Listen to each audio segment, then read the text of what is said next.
There are many challenges facing women and families in rural Nepal. One of these challenges is food security, or having enough food.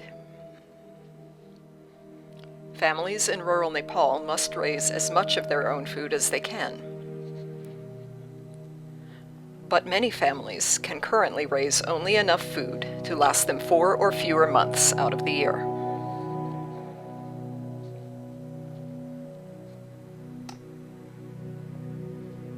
A second challenge is ensuring adequate nutrition. In 2016, 36% of Nepal's young children suffered from stunted growth. Rates are higher yet among the poorest and most marginalized families. More nutritious food will help them do well in school and grow into strong, healthy adults.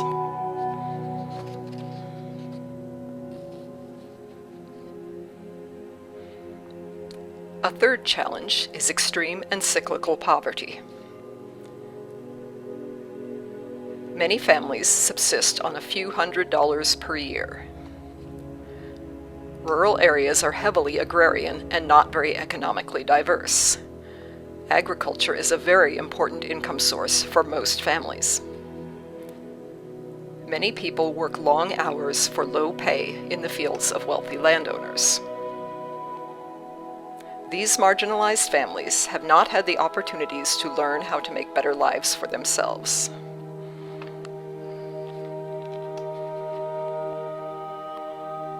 Many families must send members to work in cities or overseas, sometimes in dangerous jobs. Even so, many rural families live on the economic margins and have gone into debt just to survive.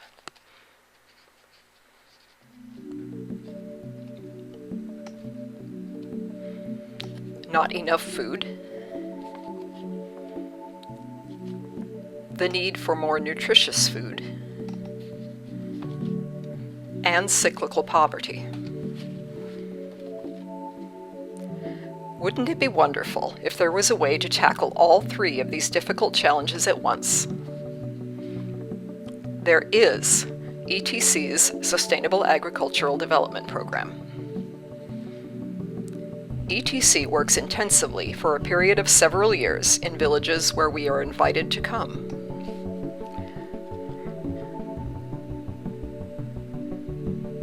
Our staff agricultural specialists live locally and are very accessible to help women learn to raise more nutritious food and earn more money doing it.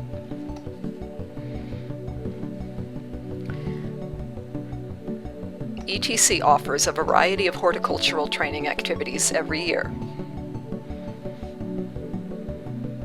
All ETC Women Group members start kitchen gardens and maintain them year-round. Their families can then eat more fresh and nutritious food, and many raise enough produce to sell the excess at market. Many women start larger-scale market gardening businesses, enable them to double or even triple their household incomes.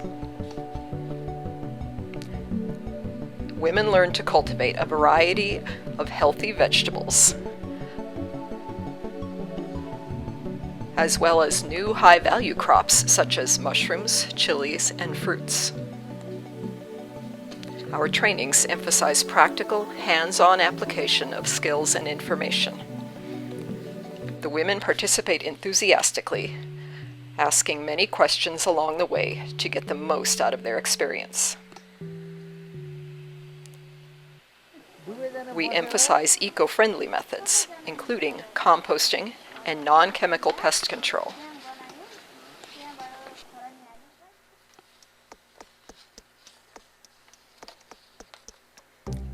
ETC's livestock training activities help women learn to raise poultry, goats, and other animals for family nutrition and income. Women can sell eggs, milk, breeding animals, or meat. Trainings include information and resources for the proper feeding and housing of animals.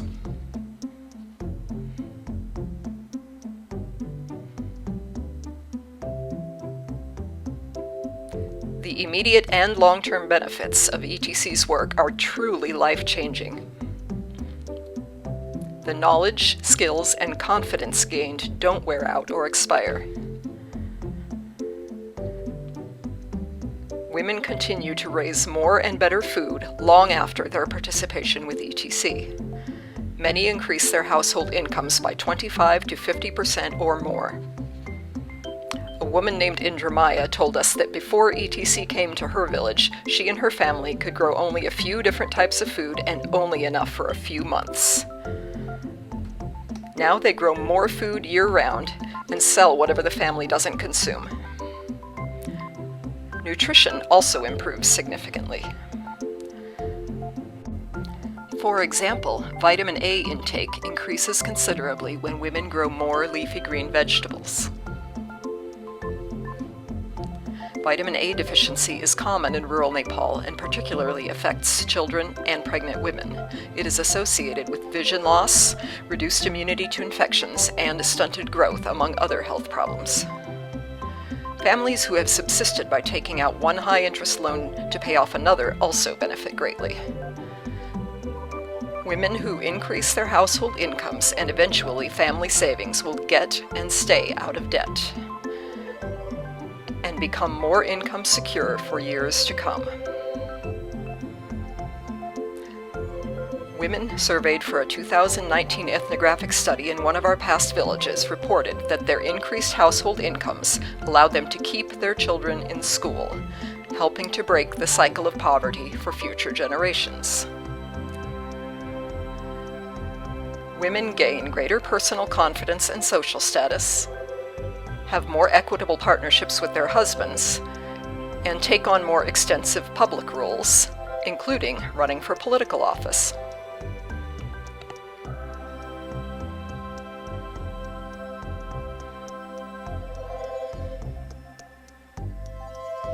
ETC wishes to extend a huge thank you to Dining for Women for your generous support of our work in the Sunsari district beginning in 2020. The lives of 1,000 women and their children, families, friends, and neighbors will be changed for the better because of their own hard work and determination and your support.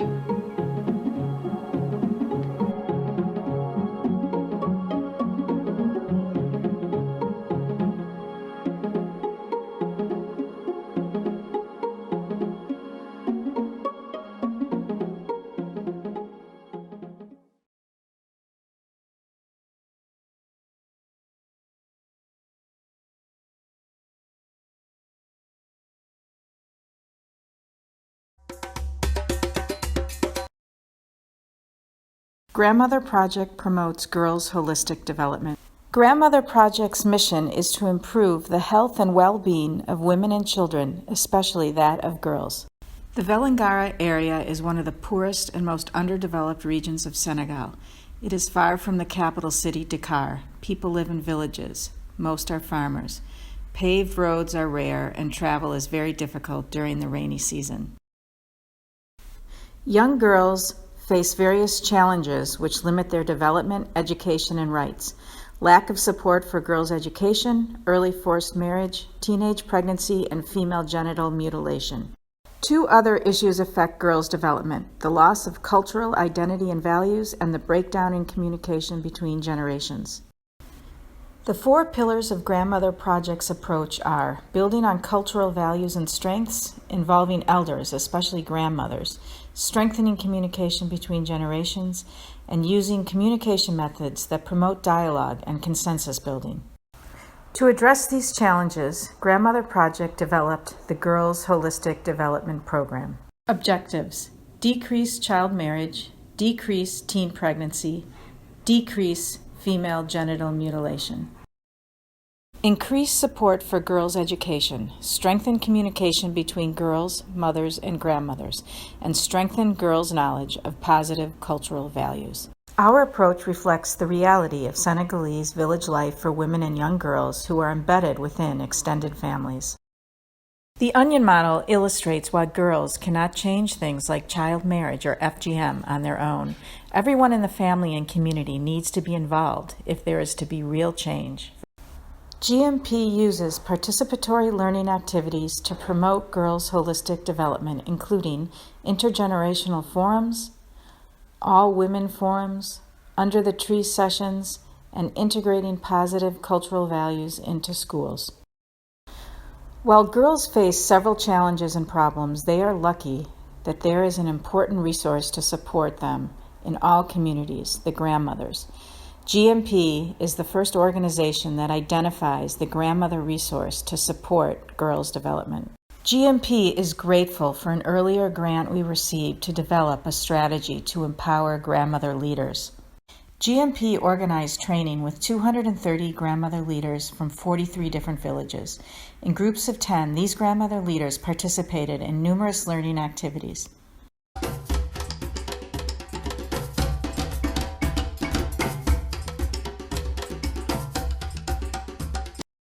The results were overwhelmingly positive. Increased confidence among grandmothers, increased solidarity among grandmother leaders, increased knowledge of the risks of teen pregnancy, early marriage, and FGM, and improved communication between grandmothers and adolescent girls.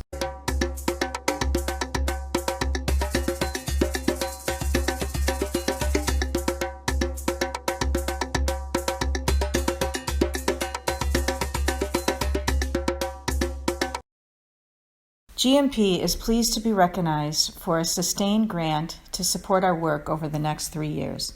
The new funding will be used to continue to promote positive change for girls with these 3 key elements: strengthening communication between girls, mothers, and grandmothers, supporting program management, and supporting program monitoring and evaluation. Last year, GMP developed the All Women Forum to strengthen communication between girls, mothers, grandmothers, and female teachers. This is now a key element of our Girls Holistic Development Program.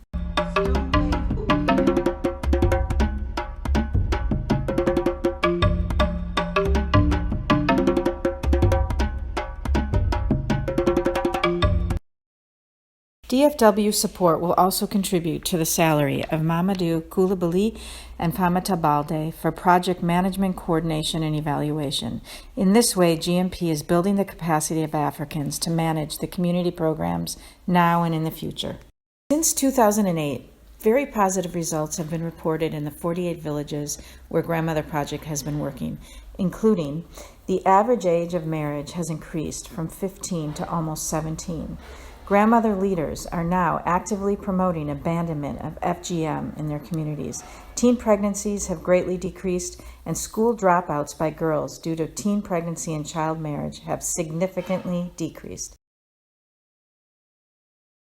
We very much want to thank Dining for Women for your continued support to Grandmother Project in our efforts to empower women and girls by promoting girls' holistic development in Senegal.